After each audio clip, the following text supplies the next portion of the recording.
اللہ تعالیٰ نے انسان کو عین توازن دے کر پیدا کیا ہے۔ کبھی سوچا کہ اگر ہمارے سننے کی، دیکھنے کی یا سونگنے کی طاقت اللہ تعالیٰ زیادہ رکھ دیتا تو کیا ہوتا؟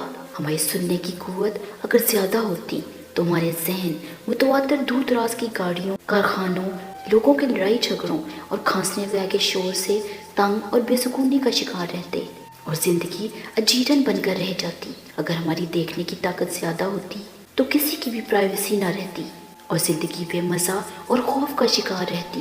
اگر ہماری سونگنے کی طاقت زیادہ ہوتی تو دور دور کی بدبو اور خوشبو ہمارے لیے درد سر بنی رہتی۔ متواتر اہل علاقہ کے کچن اور باتھ رومز کی بدبو ہمارے ذہنوں کو معاف کر دیتی اور زندگی بے مزہ ہو کر رہ جاتی۔ بس فَبِأَيِّ آلَاءِ رَبِّكُمَا تُكَذِّبَانِ، تم اپنے رب کی کون کون سی نعمت کو جھٹلاؤ گے؟ درخت سے گرنے والا کوئی پتا ایسا نہیں جس کا اسے علم نہ ہو، تو پھر وہ آنسو جو تیری آنکھ سے ٹپکا، وہ درد جس نے تیرے دل کو بےکل کر دیا، کیا اس 70 ماؤں سے بڑھ کر محبت کرنے والوں کو اس کی خبر نہیں؟ اطمینان رکھ، اس کے ہاں دیر ہے اندھیر نہیں۔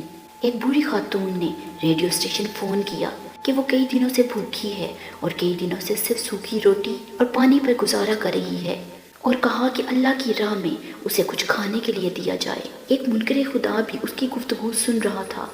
اس کو ایک مذاق سوجی۔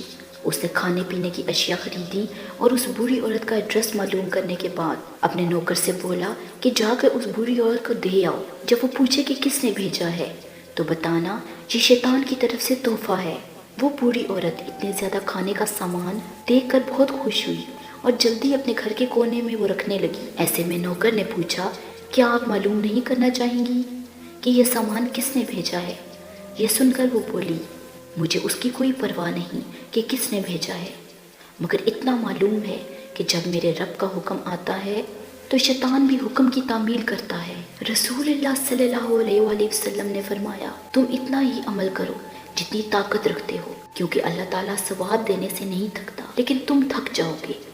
اور اللہ تعالیٰ کے نزدیک سب سے زیادہ محبوب عمل وہ ہے جو ہمیشہ کیا جائے اگرچہ تھوڑا ہی ہو۔ ہم سب اپنی اپنی زندگی میں کہیں نہ کہیں تو ضرور کسی کٹھن دور سے گزر چکے ہیں۔ یہ وہ مشکل دور ہوتا ہے جب آپ اللہ کریم پر توکل کرنا بہت مشکل ہوتا ہے، مگر آپ کا انہی لمحات میں اللہ کریم پر کیا گیا توکل ہی معجزات کا باعث بن جاتا ہے، اور معجزات صرف ان کے ساتھ ہوتے ہیں جو اللہ کریم پر توکل رکھتے ہیں۔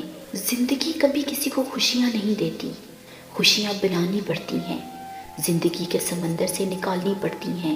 اگر آپ کو اللہ نے یہ صلاحیت دی ہے تو اس کو دوسروں کے ساتھ بانٹیں، بنائیں اور ان کا ہاتھ پکڑ لیں جن کو آپ کی ضرورت ہے۔ ہو سکتا ہے محشر کے روز آپ کی خوشی کا سبب وہ لوگ بن جائیں جن کی خوشی کا سبب آپ دنیا میں بنے۔